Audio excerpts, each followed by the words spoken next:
नमस्कार दोस्तों, मैं हूँ विशंबर थानवी। आप देख रहे हैं मेरा चैनल ध्येय विथ विशंबर थानवी। आज हम चर्चा करेंगे सीबीएसई 10वीं हिंदी विषय के बारे में।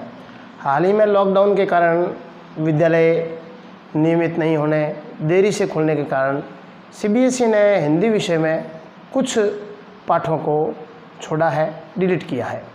इनमें से अगर हम चर्चा करें तो एक तो पाठ आता है जयशंकर प्रसाद का आत्मकथन काव्य भाग में, पद्य भाग में। दूसरा गिरिजा प्रसाद माथुर का छाया मत छूना, मंगलेश डबराल का संगतकार। ये तीन जो काव्य है, पद्य के भाग हैं, इनको सीबीएसई द्वारा भी हाल ही में डिलीट किया है। अगर चर्चा हम गद्य भाग की करें तो गद्य भाग में महावीर प्रसाद द्विवेदी का जो पाठ है स्त्री शिक्षा के कुतर्क के संबंध में खंडन, इस पाठ को भी डिलीट कर दिया गया है। इसके अलावा यतेंद्र मिश्र का जो पाठ है उसको भी डिलीट कर दिया गया है, नौबत खाने में इबादत। तो कुल मिलाकर के अभी ऐसी सूचना मिल रही है कि 5 पाठों को डिलीट कर दिया है। तो इन पाठों को आपको अध्ययन करने की आवश्यकता नहीं है। लेकिन शुरुआत के जो गद्य पद्य भाग के सूरदास है, तुलसीदास हैं, ये अध्याय बड़े महत्वपूर्ण हैं। चाहे पद्य की दृष्टि से देखें, चाहे हमारे आगे के साहित्य की दृष्टि से देखें तो महत्वपूर्ण है। इन पाठों को डिलीट नहीं किया है। तो आज हम शुरुआत में देखते हैं सूरदास जी का परिचय। सूरदास जी जो थे वो हमारे हिंदी साहित्य के श्रेष्ठ कवि माने जाते हैं। सूरदास जी भक्ति युग के प्रमुख कवि माने जाते हैं। भक्ति काल की जो शाखा थी जिसमें एक ज्ञान मार्गी थी, प्रेम मार्गी थी, रामाश्रयी थी, कृष्णाश्रयी थी। तो इनमें से अगर चर्चा करें हम कृष्णाश्रयी, कृष्ण मार्गी जो धारा थी उसके अगर प्रतिनिधि कवि की चर्चा करें तो सर्वश्रेष्ठ कवियों में से एक आते हैं सूरदास जी। सूरदास जी जो है वो हिंदी साहित्य के सर्वश्रेष्ठ कवि माने जाते हैं। एक स्थान पर यह भी कहा गया है सूर सूर तुलसी शशि, सूर सूर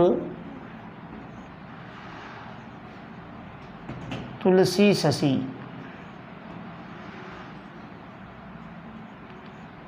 उडगन केशवदास,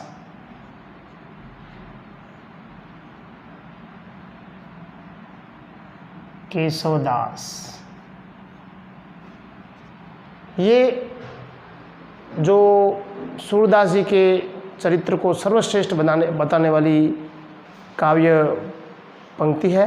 इसमें कहा है सूर सूर तुलसी शशि।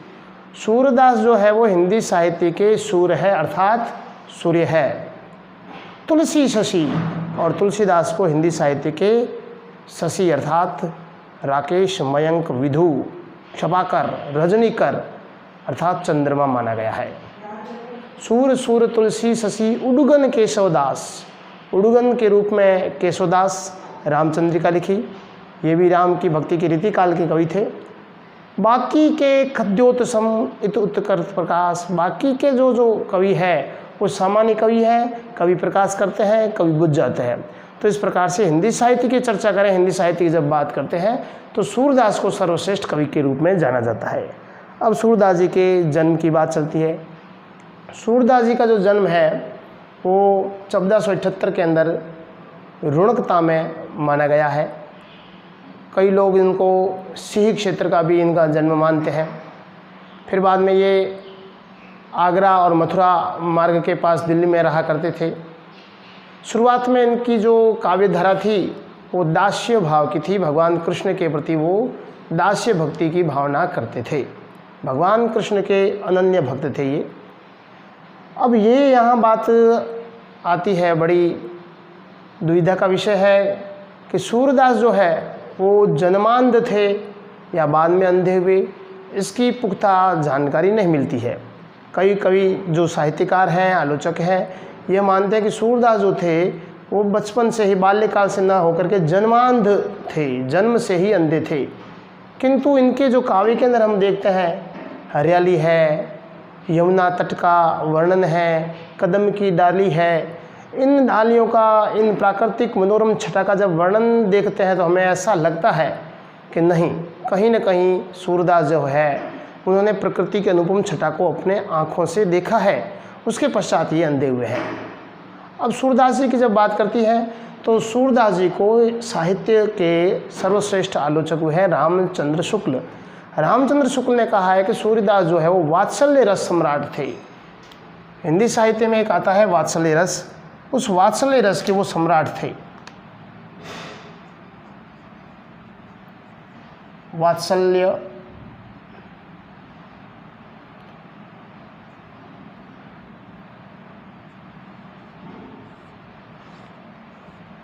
और वात्सल्य की जब बात करती है तो वात्सल्य क्या है? एक माँ का अपने पुत्र के प्रति, एक पिता का अपने पुत्र के प्रति जो प्रेम है उसको हम वात्सल्य रस कहते हैं। आचार्य रामचंद्र शुक्ल कहते हैं कि सूरदास जो है वो हिंदी साहित्य में वात्सल्य रस का कोना कोना तक छान करके आ गए हैं, अर्थात वात्सल्य रस की हर बिंदु, हर शब्द पे इनकी बड़ी गहरी पकड़ है। मैया मोरी कब ही बढ़ेगी चोटी, भगवान कृष्ण अपनी माँ से कहते हैं, माँ तुम कहती हो दूध पियो, मैं दूध पीता हूँ, लेकिन तुम ये कहती हो कि तुम्हारी जब चोटी बड़ी हो जाएगी तो तुम्हारा दूध पीना मैं बंद कर दूँगी, तो बताओ मेरी ये चोटी जो है वो कब बढ़ेगी। तो इस प्रकार से वात्सल्य रस का सर्वश्रेष्ठ उदाहरण मिलता है। मैया मोरी दाऊ बहुत खिजायो, मूसो कहत मोल को लीनो, जसुमती कब जायो, मैया मोरी दाऊ बहुत खिजायो। भगवान कृष्ण कान्हा स्वरूप अपनी माँ के समक्ष अपने भैया बलदाऊ का ओढ़भा लेकर के, उपालंब लेकर के उनके पास जाते हैं और कहते हैं, माँ जो बलदाऊ है मुझे चिढ़ाता है, कहता है कि माँ यशोदा ने तुम्हें जन्म नहीं दिया है, तुम्हें तो खरीद करके लाया गया है, 25-50 रुपये में खरीद करके लाया है, आवश्यकता पड़ेगी तेरे को 50 में बेच देंगे। इस प्रकार से मुझे चिढ़ा रहा है। तो ये जो भाव है, ये जो रस है वो वात्सल्य रस की श्रेणी में आता है। अब बात करते हैं अपन सूरदास की। सूरदास जो है वो ब्रज भाषा के श्रेष्ठ कवि थे। ब्रज भाषा, चूँकि भगवान कृष्ण की बात चले, ब्रज भूमि का, ब्रज भाषा का वर्णन न हो तो ऐसा असंभव है। हालांकि ब्रज जो है बोली है, लेकिन इसका इतना विस्तार, इसमें इतना श्रेष्ठ साहित्य रचा गया है, परिणाम स्वरूप ब्रज भाषा को, ब्रज बोली को हम ब्रज भाषा का नाम देते हैं। सूरदास भगवान कृष्ण के अनन्य भक्त, जब वल्लभाचार्य जी, जिसको हम कहते हैं पुष्टि मार्ग के प्रणेता, उनका आरंभ करने वाले वल्लभाचार्य, इनको महाप्रभु जी भी कहते हैं। महाप्रभु जी को जानकारी मिली कि एक कृष्ण भगवान के सर्वश्रेष्ठ गायक, भक्त, श्रेष्ठ प्रकृति के व्यक्ति है, तो वल्लभाचार्य जी स्वयं इनको सूरदास जी से मिलने जाते हैं और सूरदास जी इनसे काफ़ी प्रभावित होते हैं और अपना गुरु मान लेते हैं। वल्लभाचार्य द्वारा सूरदास जी को भगवान कृष्ण के श्रेष्ठ गायक के रूप में वहाँ नियुक्त कर दिया जाता है और भगवान की भजन मंडली में शरीक हो जाते हैं। जैसा कि वल्लभाचार्य के ही पुत्र विठलनाथ जी, जिन्होंने अष्टसखा की स्थापना की थी।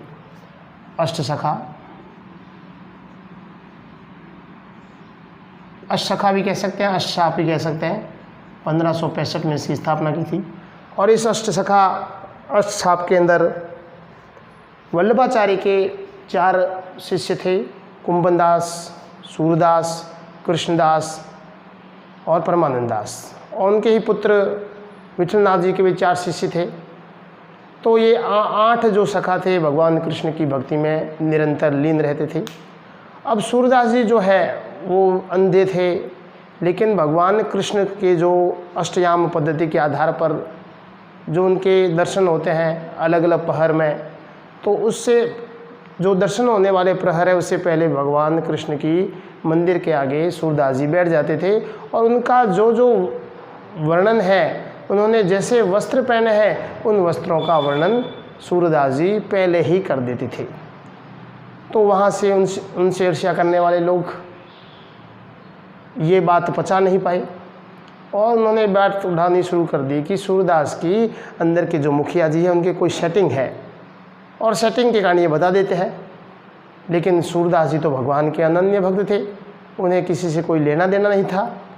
तो एक बार मुखिया जी को कहते हैं कि भाई आप तो आज इस प्रकार के वस्त्र पहनाएं, फिर पता लगेगा कि सूरदास जी कैसे वर्णन करते हैं। वही बात हुई। समय हुआ दर्शन से पूर्व जब उन्होंने अपनी गायकी में, अपने गायन में भगवान कृष्ण का वर्णन किया तो उन्होंने कहा भली शोभा भई है नाथ आपकी। आज तो हे नाथ आपकी शोभा बड़ी भली अच्छी लग रही है, आज तो आप बिना कपड़े के ही सुशोभित हो रहे हो। ऐसे वर्णन को जब देखा तो जो उनसे ईर्ष्या करने वाले लोग थे उनके पैरों में गिर पड़े। ऐसे थे भक्त, वे अपनी मन की आंखों से ही भगवान के दर्शन कर लेते थे। सूरदास जी इन्होंने साहित्य की दृष्टि से देखें तो सूर सारावली,